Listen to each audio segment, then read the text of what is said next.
السلام عليكم، كل سنة وانتم طيبين. النهاردة هنعمل مع بعض بيتي فور العيد الدايب بأظبط مقادير هتجربوها وطعم مميز وقوام هش. يلا ارفعوا لي الفيديو بتاعي باللايك، واللي مش مشترك في القناة يشترك. جبت الميزانة وجبت الدقيق اللي انا هستخدمه النهاردة، هو دقيق دوبيلا مخصص للكحك والبسكوت. ممكن تستخدمي اي نوع دقيق تاني يكون من عند العطار سايب، بس تكوني جايباه من حد مضمون، او ممكن كمان تستخدمي دقيق متعدد الاستخدام. على الميزانة حطيت 500 جرام، يعني نص كيلو من الدقيق. هياخدوا معايا 400 جرام من الزبدة، والزبدة زي ما انتوا شايفين كده طرية. طب ما عندكيش ميزانة، بمج الشاي ال 200 جرام هتحطي كوبايتين من الزبدة الطرية. وهنحط كمان 200 جرام من السكر البودر، ما يعادل كوباية من مج الشاي ال 200 جرام. هنخل السكر علشان بيكون فيه تكتلات في البولة، هنزل بالزبدة وهحط على الزبدة السكر البودر. والمرحلة دي أهم مرحلة النهاردة في البيجيفور بتاعنا، لأن احنا مش بنحط للبيجيفور مواد رافعة، فلازم نخلط السكر البودر مع الزبدة كويس جدا لحد ما القوام يفتح ويكون كريمي. ممكن تستخدمي المضرب اليدوي، بس هو هياخد معاكي مجهود شوية، بس هيديكي نفس النتيجة. أو ممكن كمان تعملي بإيديكي زي أهالينا زمان، ما كانش فيه مضرب كهربائي ولا يدوي، وكانوا بيعملوا بإيديهم والقوام كان بيطلع في منتهى الجمال. هنضرب كده حوالي من 4 ل5 دقايق لحد ما القوام يفتح معانا ويبقى هش. هننزل بقى كده بعد القوام ما بقى كريمي معايا، هننزل ببيضة وهننزل بالفانيليا. وكمان هنضرب البيضة مع السمنة والسكر البودر كويس جدا لحد ما البيضة تختفي تماما.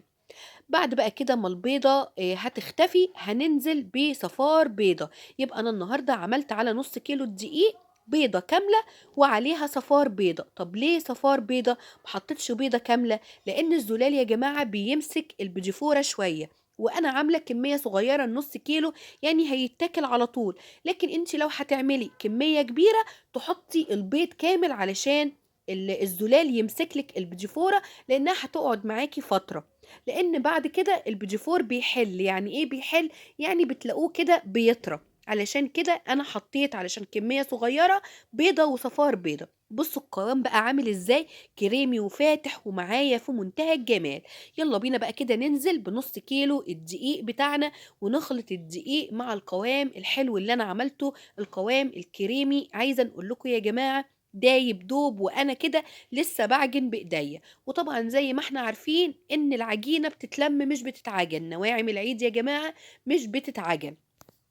البيجيفور بقى بتكون العجينة بتاعته سايبة كده زي ما انتوا شايفين.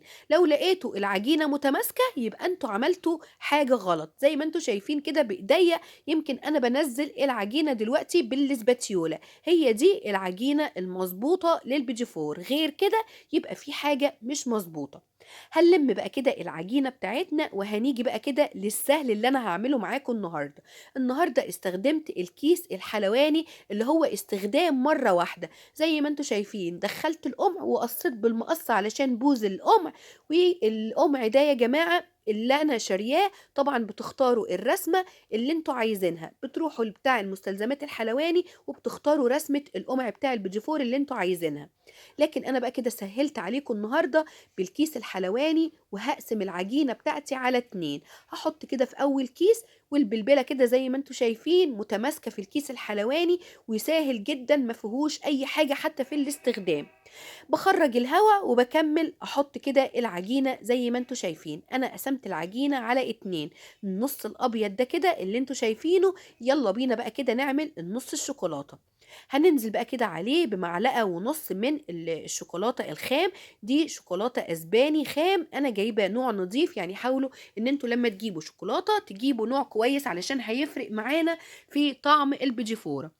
معلقة زبدة كده بقى على ايديا، فركتها هي كده كده طرية، ونزلت عليها بقى كده على الخليط البني الشوكولاتة علشان القوام بتاعها يظبط. لو ما حطيناش الزبدة هتبقى العجينة مختلفة، لان الكاكاو بتدينا او بتحل محل الدقيق. خلاص كده العجينة ما شاء الله حلوة قوي زي ما انتوا شايفين. هنجيب برضو الكيس التاني وحطيت فيه القمع اللي هو البلبلة اللي هتنزل لي البيجيفورة.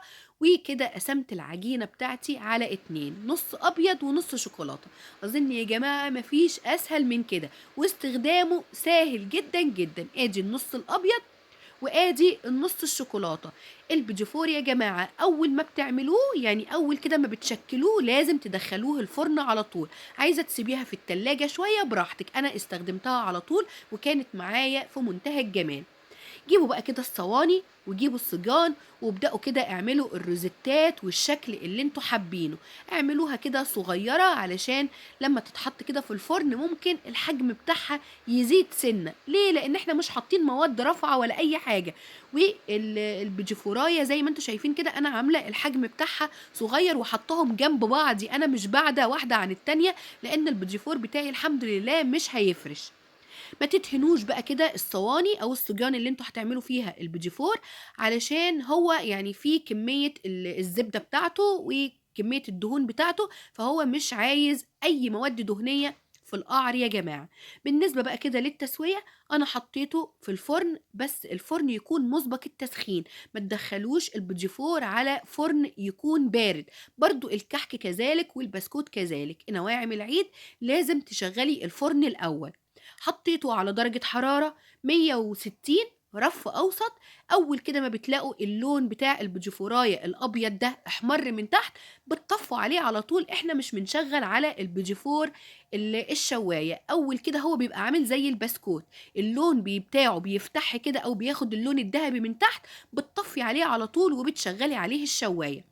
انا كنت خلصت اللون الابيض في الصينيه اللي انا عملتها قبل دي، بس كنت سايبه كده كام واحده علشان انا عندي لسه الشوكولاته زياده، ولازم نحط الابيض مع الشوكولاته علشان التسويه. الفرن لو دخلنا الشوكولاته طبعا غامقه، لو استوت احنا مش هنعرف، لازم تحطوا الابيض معاها، علشان اول ما بتلاقوا الابيض استوى يبقى كمان الشوكولاته استوت. لان طبعا الشوكولاته غامقه، لو ما حطيتيش معاها الابيض ودخلتيها الفرن ممكن تتحرق معاكي. يبقى لازم نحط لون ابيض او بيجيفور ابيض مع الشوكولاته. زينتها بقى كده بالشكل ده ودخلتها الفرن. بصوا شايفين الشكل والجمال؟ عايزه نقول لكم والله يا جماعه دايب دوب، حرفيا دايب دوب، ولا لازق في القعر ولا اي حاجه. شايفين الشكل اهو احمر من تحت. طفيت عليه النار على طول وما شغلتش عليه الشوايه، اول كده ما يحمر طفيت عليه النار. ده كده البيجيفور بتاعي ما شاء الله اللهم بارك، طالع حلو قوي. امشي على المقادير مظبوطه وهيديكي نتيجه حلوه قوي قوي. وزي ما انتوا شايفين النص كيلو عمل معايا كميه كويسه.